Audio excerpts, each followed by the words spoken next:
नमस्कार, स्वागत छ फोकस न्यूजमा। म डेभिड पाण्डे। गत वर्ष आजकै दिन अर्थात् साउन 12 गते राजपत्रमा सूचना प्रकाशित भएसँगै महन्त ठाकुर र उपेन्द्र यादव अध्यक्ष रहेको दल जनता समाजवादी पार्टीले आधिकारिकता पाएको थियो। जसपाको आधिकारिकता पाएको वार्षिक उत्सव मनाउन एक दिन बाँकी रहँदा निर्वाचन आयोगको फैसलासँगै दुई मध्ये एक अध्यक्ष ठाकुर राजनीतिक दल विहीन बन्न पुगेका छन्। 2077 वैशाख 10 गते मध्यराति तत्कालीन राष्ट्रिय जनता पार्टी र संघीय समाजवादी पार्टी बीच एकता भएको थियो। त्यसको भोलिपल्टै निर्वाचन आयोगमा दल दर्ताका लागि निवेदन पेश भएको थियो। आयोगले 24 गते दल दर्ताको निर्णय गरे पनि साउन 12 गते राजपत्रमा सूचना प्रकाशित गर्दै आधिकारिकता प्रदान गरेको थियो। त्यसको ठिक एक वर्ष पुग्न एक दिन बाँकी रहँदा निर्वाचन आयोगले नै दलको आधिकारिकताको विवाद टुङ्ग्याउँदै उपेन्द्र यादवको पक्षमा फैसला सुनायो। हुन त मधेसवादी दलहरूले धेरै पटक जुट र फुटको अभ्यास गर्दै आएका छन्। आजको फोकस न्यूज मधेसवादी दलमा हुने जुट र फुटको विषयमा केन्द्रित हुनेछ।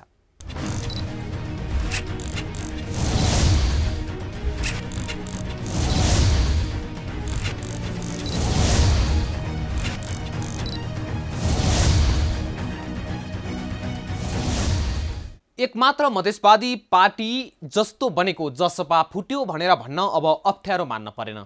जुटेको एक वर्षमै जसपामा यो प्रकारको विवाद हुन्छ र एकताको यात्रा यही नै टुङ्गिन्छ भनेर कसैले सोचेको थिएन।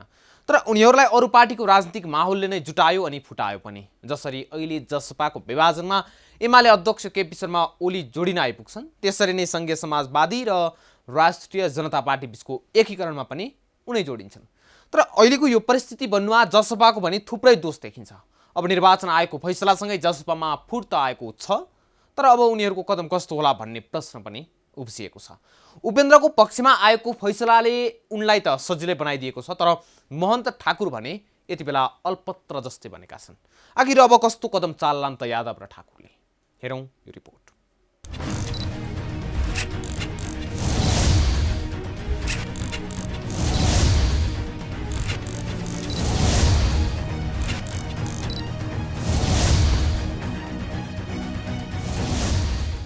निर्वाचन आयोगले जनता समाजवादी पार्टी नेपालको आधिकारिकता अध्यक्ष उपेन्द्र यादव समूहलाई दिएको छ। त्योसँगै निर्वाचन आयोगले महन्त ठाकुर समूहलाई नयाँ दल दर्ताका लागि आह्वान गरेको छ। काङ्ग्रेस हुँदै मधेस केन्द्रित राजनीतिमा प्रवेश गरेका महन्त ठाकुरका लागि निर्वाचन आयोगको निर्णय सबैभन्दा ठुलो झड्का लागेको हो। राजनीतिको उत्तरार्धमा ठाकुरलाई जुन झड्का लाग्यो त्यति नै झड्का राजनीति र महत्त्वलाई पनि लागेको छ। यस्तो अवस्थामा महन्त ठाकुर पक्षसँग अब मुख्यतः 3 विकल्प देखिएका छन्। अब चाहिँ पार्टीभित्र चाहिँ छलफल गर्ने कुरा भएको छ। विभिन्न सम्भावनाका कुराहरू छन्, जस्तै अब कानुनी पाटोमा पनि उपचार खोज्ने कुराहरू छ। एउटा त्यतातिर पनि जाने कुरा छ। अर्को अहिले अब निर्वाचन आयोगले जसरी एउटा आदेश फैसला गरेको अवस्था छ, छुट्टै राजनीतिक दल बनाएर जाने एउटा त्यो सम्भावना पनि छ। त त्यसकारणले यी सबै तमाम कुराहरूमा अन्य पनि कुनै सम्भावना छ कि ती सबै सम्भावनाहरूमा आज र भोलि लगातार हामी बसेर यस विषयमा अब कानुनी सल्लाहकारहरूलाई पनि बोलाएर थप राय परामर्श गरेर मात्रै एउटा निष्कर्षमा पुग्ने हामीले अहिले छलफल गरेका छौँ। 1. कानुनी प्रतिवाद। ठाकुर पक्षका लागि अबको बाटो कानुनी प्रतिवाद हो। निर्वाचन आयोगले गरेको निर्णय चित्तबुझ्दो नभए सर्वोच्च अदालत जान सकिनेछ। आयोगले गर्ने निर्णय उच्च अदालतको फैसला सोसरह हुने भएकाले ठाकुर पक्षलाई सर्वोच्च जाने बाटो खुला नै छ।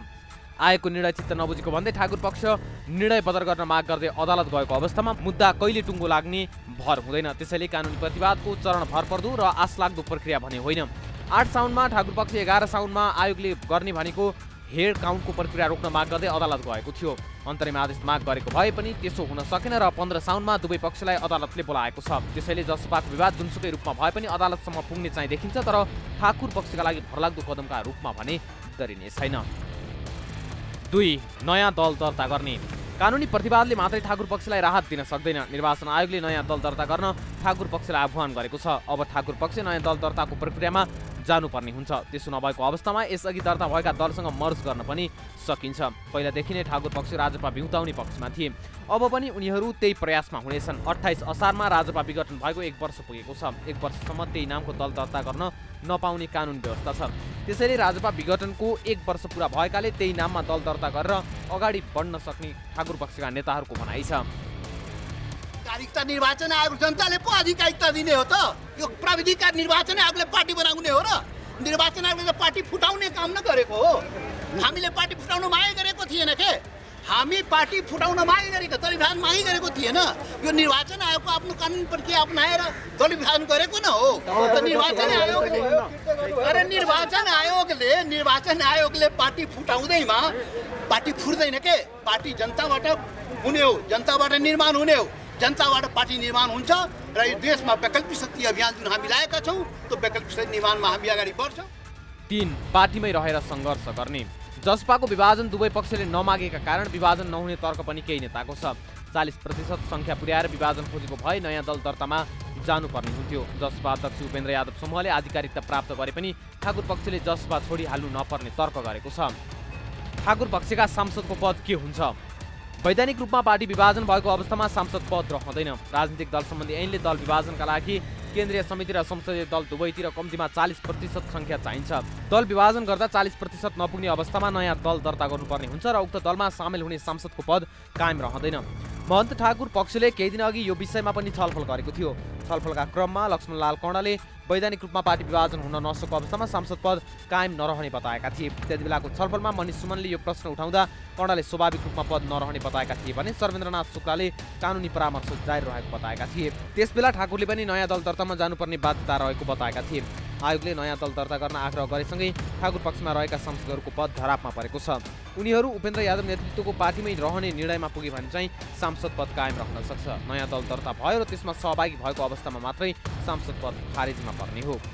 महन्त ठाकुरका केही विकल्प भए पनि उपेन्द्र जस्तो सजिलो परिस्थितिमा उनी छैनन्। यस्तो अवस्थामा उपेन्द्र यादवले कस्तो कदम अगाडि बढाउँछन् भन्ने सर्वत्र चासोको विषय बनेको छ। कतिपयले ठाकुर पक्षमा रहेका समानुपातिक सांसदहरू संस्थापन पक्षको कारबाहीको भागीदार हुन सक्ने र समानुपातिक सूचीबाट नयाँ सदस्य चयन गरिने आकलन गरिरहेका बेला जसपाले भने तत्काल कसैमाथि कारबाही नगर्ने प्रश्न पारेको छ। राजनीतिक दल गठन ऐनअनुसार कुनै सांसद नयाँ पार्टी गठन प्रक्रियामा संलग्न भएमा उसको पद स्वतः जानेछ।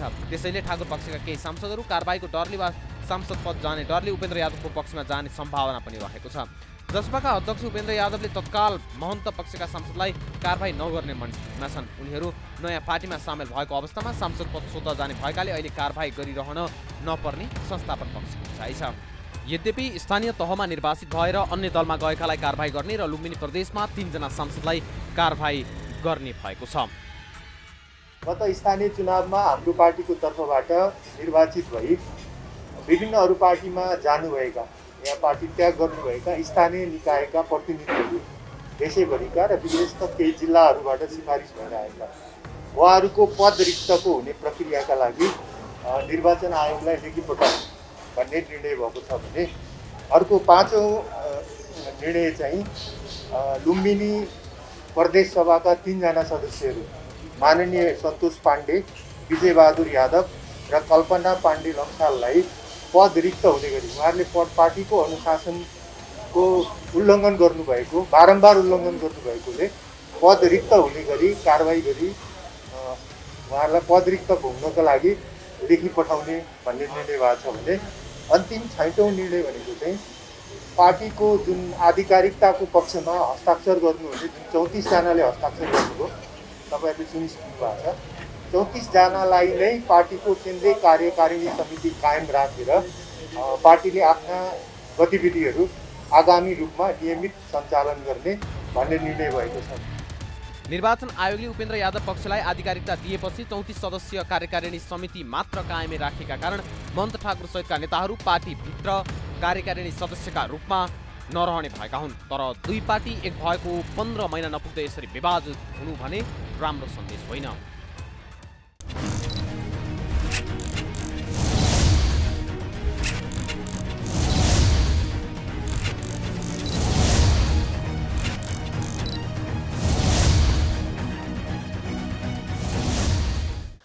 आगामी रणनीतिलाई लिएर दुवै समूहले छलफललाई तीव्र बनाइरहेका छन्। तत्कालीन प्रधानमन्त्री केपी शर्मा ओलीको विरुद्धमा राजनीतिक गठबन्धनलाई निरन्तरता दिँदै आएका उपेन्द्र यादवले सकेसम्म मिल्ने बाटो खोजिरहेका छन् भने उता महन्त ठाकुर भने अन्य विकल्पहरूमा छलफल गरिरहेका छन्। जे होस्, फुट्नुभन्दा जुट्नु राम्रो हो, तर के हुन्छ त्यो समयले नै बताउला। त्यसो त मधेसवादी दलको यहाँसम्मको यात्रामा फुट र जुटका श्रृङ्खला थपिँदैछ। यी लगायतका विषयसहित उपस्थित हुनेछौँ। एकैछिनको विश्रामपछि।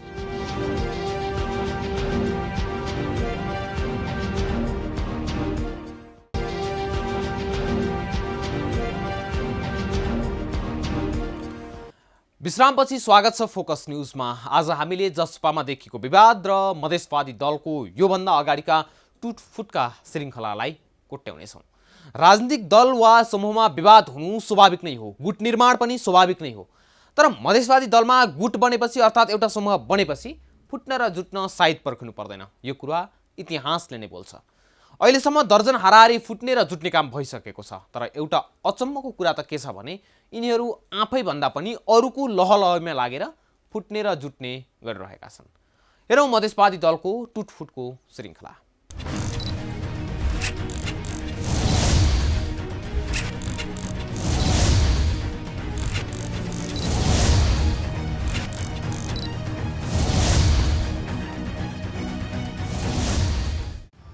तराई मधेस केन्द्रित दलहरू फुट्ने र जुट्ने इतिहास धेरै लामो छ। नेपाल सद्भावना पार्टी गठन भएदेखि नै मधेस केन्द्रित दल विभाजन हुने र फेरि जुट्ने क्रम हालसम्म पनि जारी नै छ।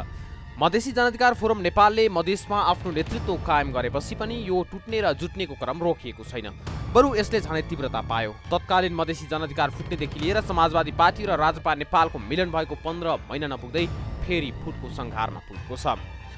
काङ्ग्रेसबाट विद्रोह। महन्त ठाकुरदेखि लिएर विजय कुमार गच्छेदार, शरद सिंह भण्डारी लगायतका नेताहरू काङ्ग्रेसबाट विद्रोह गरेर मधेस केन्द्रित दल बनाउँदै हिँडेका थिए।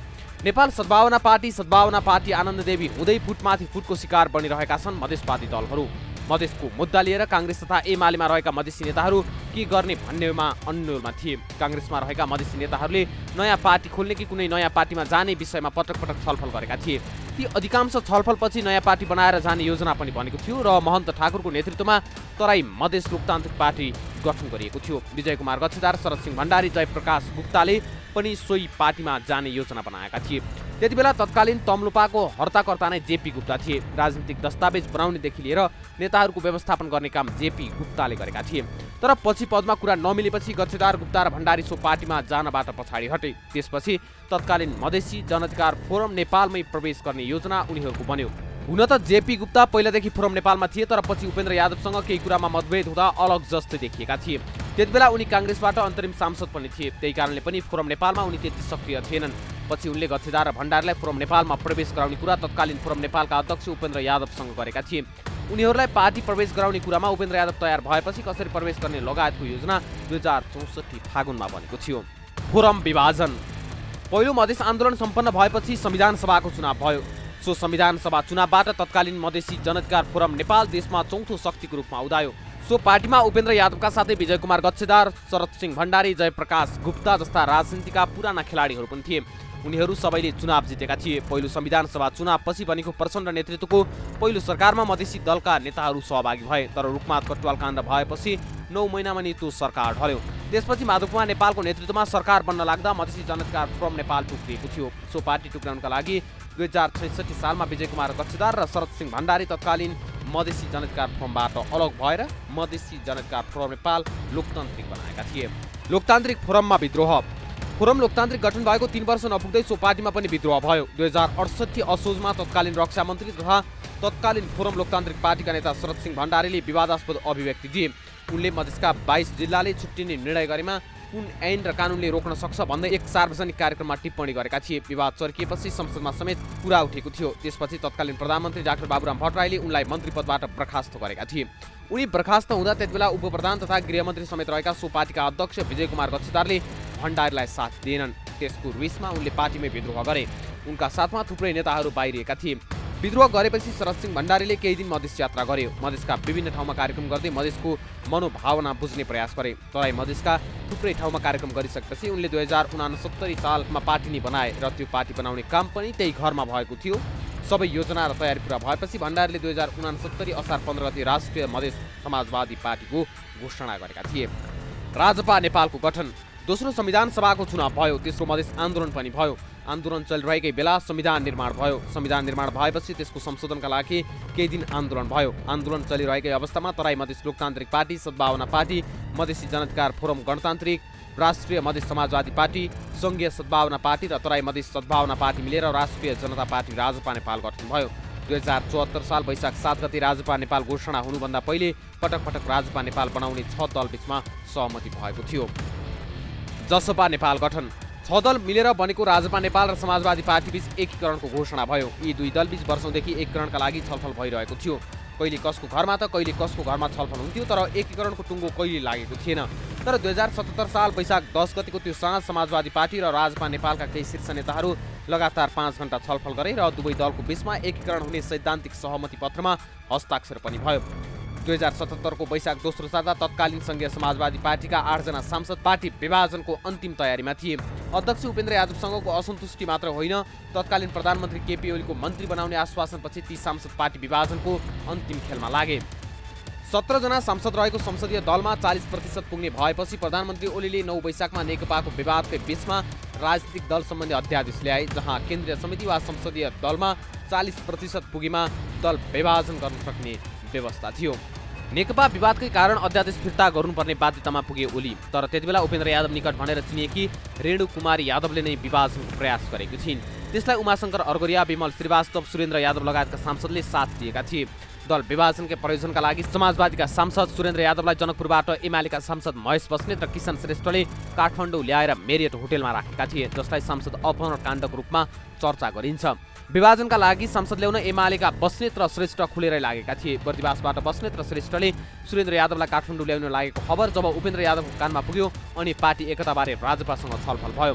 हुनलाई केही छलफल त पहिला पनि भएका थिए, तर मिलिहाल्ने गरी अगाडि बढेको थिएन। टोली बर्दिवासबाट काठमाडौँ लागेपछि 10 वैशाखमा राजपा नेता शरद सिंह भण्डारीको निवासमा दुवै पक्षका नेताहरू जुटे। राति 11:30 बजे दुई अध्यक्ष बन्ने सहमति त जुट्यो, थप पदाधिकारीमा सहमति भइसकेको थिएन र 11 वैशाखको बिहान 10 बजे नै टोली एकताको पत्रसहित निर्वाचन आयोग पुग्यो, ताकि विभाजन गर्ने सांसदहरू पार्टी दर्ता गर्न आयोगमा नपुगुन्। आयोगमा दल दर्ता भएपछि सांसदको संख्या 34 हुन्थ्यो र 34 को 40% पुर्याउन उनीहरू सक्दैनथे। त्यही जुक्ति निकालेर रातारात उपेन्द्र यादव, महन्त ठाकुर, राजेन्द्र महतो, बाबुराम भट्टराई र अशोक राईहरूबीच सहमति जुट्यो। अर्थात् यो परिघटनाले प्रश्न पार्छ कि विभाजनले छेदविच्छेद हुन लागेको उपेन्द्र यादवको पार्टी 10 वैशाख 2077 को राति राजपासँगको एकता गर्ने सहमतिले बच्यो। त्यतिबेला गहिरो राजनीतिक खड्को टारेका यादवले 15 महिनापछि 11 साउनमा अचानक पार्टी कब्जा गर्न आइपुगे। अर्थात् 2078 साल साउन 11 गते महन्त ठाकुर र राजेन्द्र महतो पक्षमा रहेका नेताहरू पनि उपेन्द्र यादवलाई नेता मान्ने गरी आइपुगे। एकताभन्दा अघि 17 सांसद रहेका उपेन्द्रसँग आज 22 सांसद छन्। पहिलो संविधान सभा कालमा छुटेका राजकिशोर यादव जोडिन आइपुगे। 2047 देखि सद्भावना पार्टीको राजनीतिक लिगेसी बोकेका मनिष सुमन र अमृता अग्रहरी समेत अहिले उपेन्द्र यादवसँग छन्।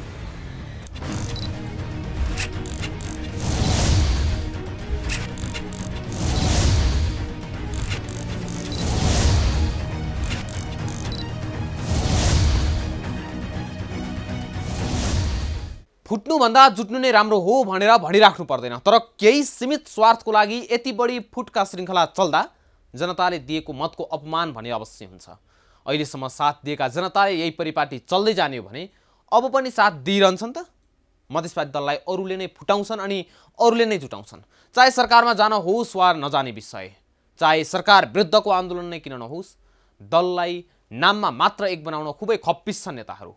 तर विचार सिद्धान्तलाई एक बनाउन र एउटै बाटो निरन्तर हिँडिरहन यिनीहरू सक्दैनन्। त्यसैले एकै ठाउँ उभिएर मधेसका मुद्दालाई सम्बोधन गर्न र गराउनको लागि अगाडि बढ्नु नै अहिलेको लागि उपयुक्त विकल्प हुन सक्छ। हस् त, आजको लागि फोकस न्युज यति नै। अर्को नयाँ श्रृङ्खलामा नयाँ विषयवस्तुसहित उपस्थित हुनेछौँ। तबसम्मका लागि म सहित सम्पूर्ण टिमलाई बिदा दिनुहोस्। नमस्कार।